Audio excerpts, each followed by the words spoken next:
This is Hidden Killers with Tony Bruschi. The bridge guy, that's been a big piece of the Delphi murder case against Richard Allen from the beginning, despite it doesn't really look like Richard Allen at all. But it's been presented in a very ominous way all of this time, in a way where we hear and see on the screen this bridge guy ominously saying, "Down the hill," while he is behind the girls on the bridge. The reality is that never happened. He didn't say that ominously behind the girls as he was walking along the bridge. No, he actually said it in passing, as the girls had already talked about wanting to go down the hill. This is a crazy, crazy video. Now we've seen it in its entirety. I know you saw it in court, Bob. They played the whole thing, correct? In court? They did. Okay, so that at least was there. But leading up to this, all we saw was this 6-second edited version that was played over and over and over. And they said, this is the bridge guy's the killer. I got questions about how we even came to that conclusion, too. Before we dive into it, let's play the bridge guy video in its entirety, and then we will discuss. We're going to put it down over here to a full screen, and let's watch it. Here we go. And listen.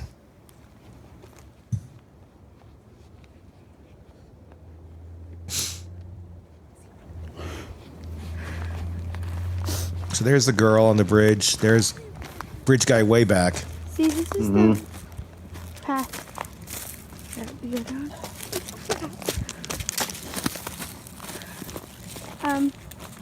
There's no path going there, so we have to go down here.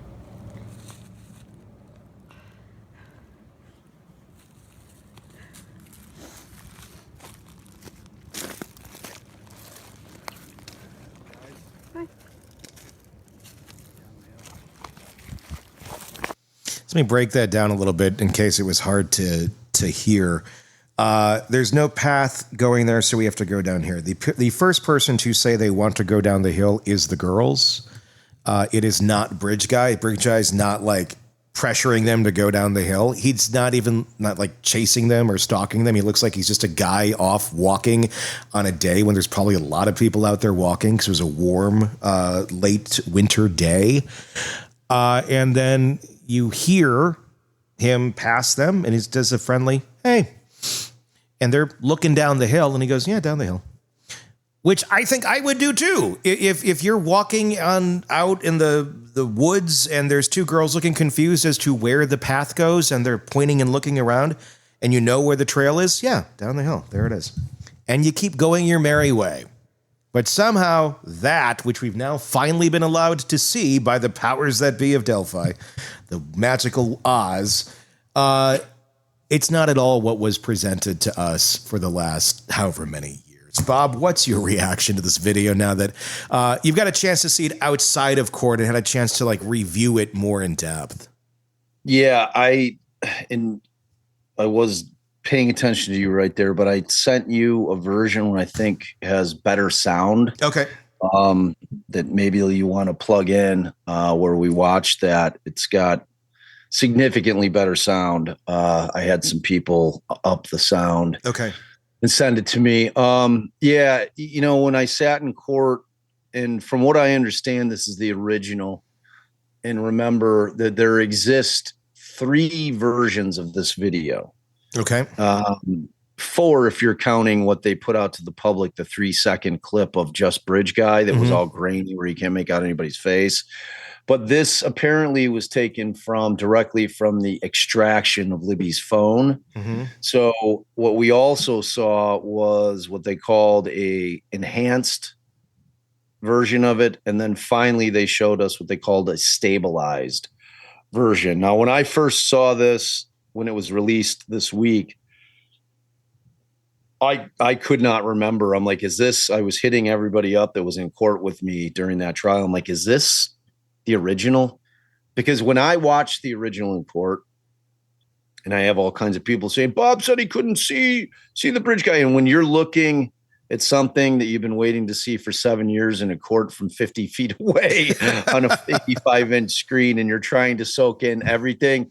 Like when you look at the beginning of that video, where now when you can watch it over and over, you can see that he's behind her, but she's kind of shielding his body initially until there's like Libby pulls back a little bit, and then you can see how far he is behind her. Mm-hmm. Like I didn't see the dude initially.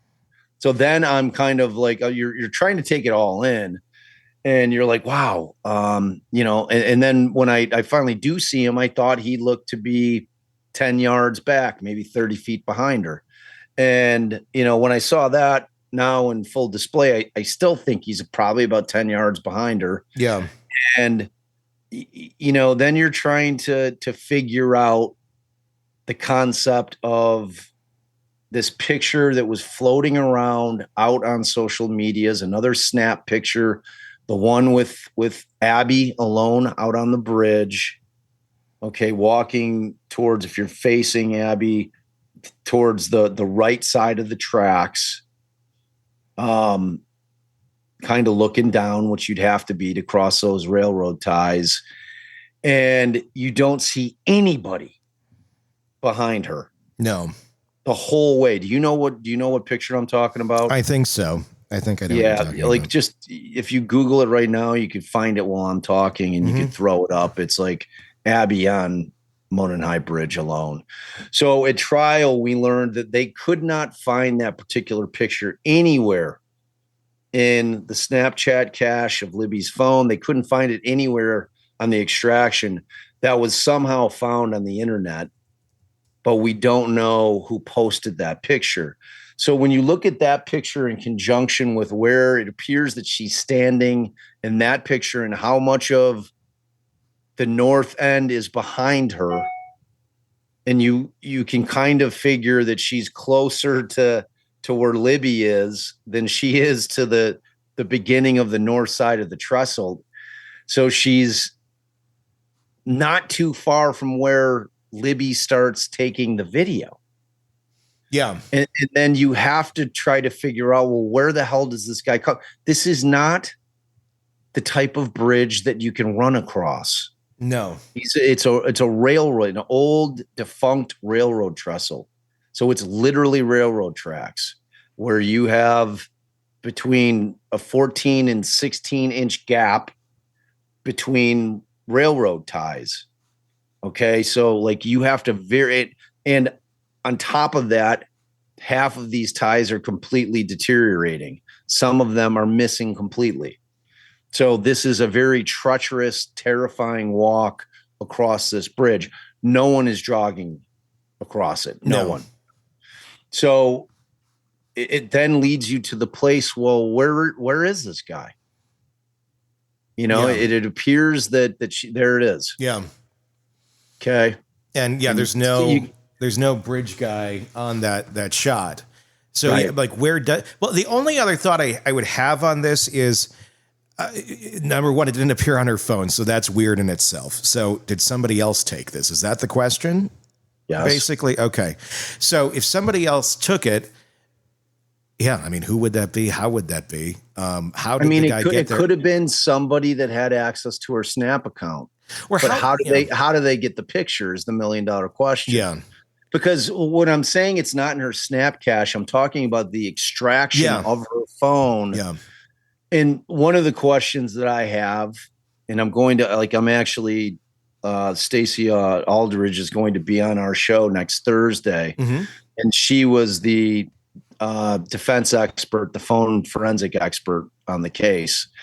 And she's going to talk about everything that she testified to. So I'm going to ask her if that means, does what is in her Snapchat cache, is that the type of thing that you can extract with the use of Cellubrite? Or because the whole point of Snap is that the pictures disappear. Yeah. Whatever you're sending disappears unless you have it in the setting that it doesn't. And it also gives people the opportunity when you put it out there that they can grab a screen grab of it, and they can save it down to their photos. Yeah. So, but my question is if this was taken with Libby's snap, would Cellubrite be able to extract it even if it had disappeared through the Snapchat application? You understand what I'm saying? Timestamp would be important on this too, like an authentic timestamp from the original. Any kind of metadata, 100%. Yeah, because this it could be easily explained that they were playing on the bridge for a while. Bridge guy just hasn't gotten there yet, and they were hanging out there for a little while, and then eventually that other guy is coming this way, and they decide to start moving forward because they see somebody coming, that's going to eventually pass them on the bridge. I don't think I'd really want to be next to anybody on that bridge that's going to pass me, so you're going to kind of keep moving. So in here, if you're looking behind Abby and you look to the right side of the rail, you can see one of the two platforms. Yeah. Okay. Go back there. See that thing that's sticking out? Yep. Right where your little cursor is. Yep. That is one of the platforms. There's two of them. And if you look way, way beyond that to the left, you'll see the other one. Blow it up again. It's about as big as I can blow it up right there. Let me pull it so down. You see it. It's almost, you can see that thing sticking out that looks similar to the piece of wood that's sticking out right there. Yep. Exactly. Right. You see what I'm talking about? No, you had it. Move the hand up again. Like up in this area. It's on the left side there. Yeah, exactly. It's right there. Yeah. So that is the first platform.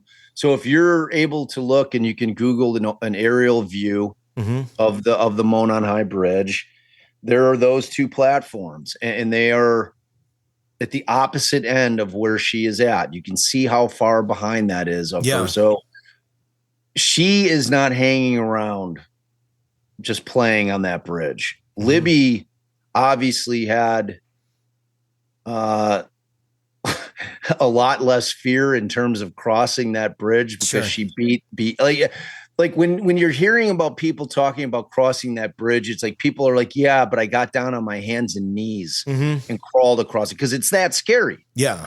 You're like 67 feet above a creek. Yeah. When you're over the creek, and when you're not over the creek, you're 67 feet above like ground. On rotting wood. On rotting wood. So it's a terrifying experience. So like Abby is not sitting chilling, hanging out, like posing for pictures there. She's trying to get across. My point is the only thing that makes sense to me is that the killer came past them from the south side of the bridge and then turned around when he got past both girls. That he pretended like he was walking by, and then at some point hung a Yui and started following them. Yeah. And because it doesn't make any sense other way to, it just doesn't add up. And if that's the case, I mean, to me, that's pretty exculpatory as to Richard Allen. Because he was not coming from that side of the bridge. Like that side of the bridge, where you'd park to get there is a long distance away from where Allen said he parked and from where the police are saying that he parked, which was the old CPS parking lot. Yeah. So like this is at the opposite end of that. Okay. So it doesn't really work for me in terms of it being Allen if they're going to stick with, well, this is where he parked and, that's where he was waiting. And then he's following him down the bridge. Because where is he in the other picture? That other picture tells the tale. Yeah. Because what I'm saying is that the amount of time that it would have taken Abby to get to where we see her jog past Libby, because at that point she's clearly over where there's peril. Yeah. Like, because this track runs, it continues to run just normal tracks once you finish crossing the trestle itself. Yeah. You know what I'm saying? So, and then as soon as she got like right to the end of it, like anybody, when you're doing something like pretty scary and you kind of get to the very end of it, you kind of like rush your way through it and get to safety, right? I mean, that's a normal thing to do, which is exactly what she did. Yep. And, so we know that she's pretty close to that end, and there's just not enough time for that guy to make up all that space, all that distance in the time that it would have taken her from where the picture that you just showed to where she gets to safety, to where Libby's filming. So, I mean, for me, it just raises a ton of questions. Obviously, everybody on there, that's watching this thing is trying to figure out exactly what's said. You've got that confirmation bias thing where people have said, oh, that's a gun. But then, like I'm hearing people, I asked like Grok, I'm like, Grok, pretend like you're a court reporter and you're watching this video and can you give me a transcript of what's being said? And Grok's like, I cannot do that. I don't know. I am just a robot. I can read what the transcript, and it's like, so, there's going to be people that are going to be trying to break down exactly what is said, because there's, and the way I don't, do you hear a gun being racked? No. See if you can put up, like, I got the video I got yours. sent? I got yours. Let's take a look at it. Throw it up there. Let's see. I think the sound's significantly better. Here we go.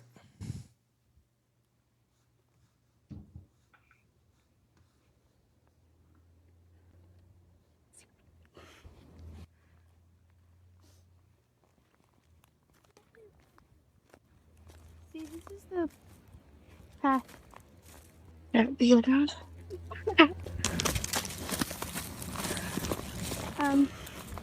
There's no path going there, so we have to go down here.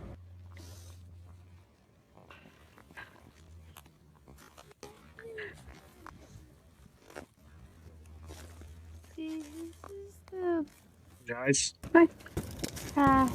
Yeah.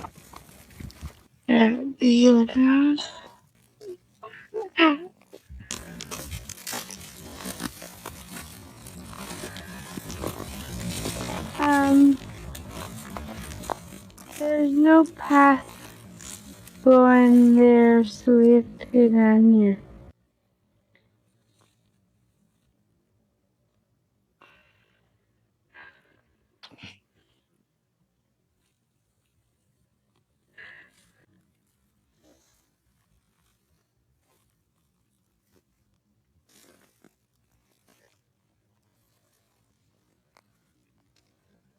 Guys. Bye. Yeah.